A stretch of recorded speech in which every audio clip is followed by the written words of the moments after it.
अस्सलामुअलैकुम वरहमतुल्लाहि वबरकातुहू।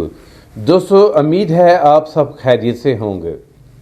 आज हम एक ऐसे मौजू पर बात करने जा रहे हैं जो हर उस शख्स के लिए बहुत अहम है जो खुद या उसका कोई घर वाला बैरूनी मुल्क जाना चाहता है या जाने का सोच रहा है।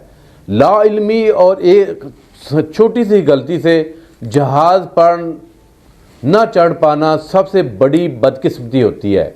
इसलिए यह मालूमात आपकी हिफाजत, वक़्त और पैसा तीनों के लिए ज़रूरी है। आज का हमारा इन्वान है FIA इमिग्रेशन एयरपोर्ट पर किसको रोकती है। चलें शुरू करते हैं। FIA के पास मुकम्मल कानूनी इख्तियार है कि वो किसी भी मशकूक, मतलूब या कानून के तहत ममनुआ शख्स को रोककर पूछ-गुछ कर सकती है। आपको समझने के लिए मैं 6 आम कैटेगरीज आसान अल्फाज में बता देता हूँ। नंबर 1, PNIL, ECL या नो फ्लाई लिस्ट वाले अफराद। अगर आपका नाम passenger name identification list, exit या कंट्रोल ECL लिस्ट में या ब्लैक लिस्ट में है तो ऑनलाइन डाटा सिस्टम खुद ब खुद अलार्म दे देगा कि ऐसे शख्स को इमिग्रेशन काउंटर से आगे नहीं बढ़ने दिया जाता। आम मिसालें: अदालती हुक्म, नैब केस या किसी तहकीकाती अदारे की तरफ से रिक्वेजिशन के ज़रिए आपका नाम शामिल किया जाता है। अश्तियारी मुल्ज़म या स्कैंडर।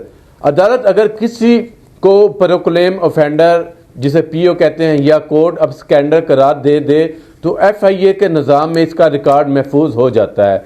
ऐसा शख्स 100% एयरपोर्ट पर पकड़ा जाता है, चाहे वो कितने ही साल बाद जाने की कोशिश करे। नंबर 3, बैंक डिफ़ॉल्टर, टैक्स चोर या नैब को मतलूब अफराद। कई बार बैंक, नैब या FBR की दरख्वास्त पर ऐसे अफराद को भी रोका जाता है जो माली करप्शन, टैक्स चोरी या बड़े डिफ़ॉल्ट में मुलव्वस हों। नंबर 4, जेली, मशकूक या नाकस दस्तावेज़ात वाले लोग। FIA बहुत तेज़ है और दस्तावेज़ात के मशकूक होने पर फ़ौरन पकड़ लेती है। मसलन jelly visa, jelly sponsorship, hotel booking फर्जी, वन वे टिकट, इमिग्रेशन अफसर के सवालों का गैर मुतमिन जवाब। ऐसी सूरत में मुसाफिर को फ़ौरन सेकेंडरी इंस्पेक्शन में भेज दिया जाता है। और जो नंबर 5 है उसमें ह्यूमन स्मगलिंग का शुबा होना। अगर किसी शख्स की ट्रैवल हिस्ट्री, तालीमी दस्तावेज़ात या इसके जवाबात मशकूक हों तो FIA रोक लेती है। ये आमतौर पर उन लोगों के साथ होता है जिन्हें किसी एजेंट ने बेवकूफ़ बनाया हो। मसलन 18 से 25 साल का लड़का, तालीम कम, कहता है दुबई या यूरोप में 3 लाख तनख्वाह मिल रही है, वीज़ा और टिकट की तफसील खुद नहीं जानता।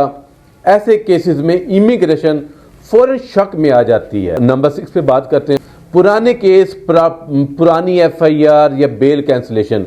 चाहे केस 10 से 12 साल पुराना ही क्यों ना हो, अगर बेल कैंसिल हुई हो या पुलिस की तरफ से कोई दरख्वास्त हो या FIA में कोई दरख्वास्त आपकी पेंडिंग हो, तो ये एक अहम बात याद रखें, अगर FIA रोक ले तो घबराएं नहीं, झूठ ना बोलें, 2 नंबरी की कोशिश ना करें, मुकम्मल तावन करें।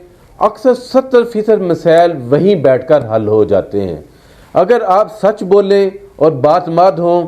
मेरी गुजारिश है, अगर आप बैरूनी मुल्क जा रहे हैं तो मुकम्मल डॉक्यूमेंट्स पास रखें, झूठ ना बोलें, एजेंटों से बचें, कानूनी रास्ता अपनाएं। अगर आपको कोई भी कानूनी रहनुमाई चाहिए तो आप लीगल पॉइंट की कानूनी टीम के नीचे दिए गए नंबर्स पर राब्ता कर सकते हैं।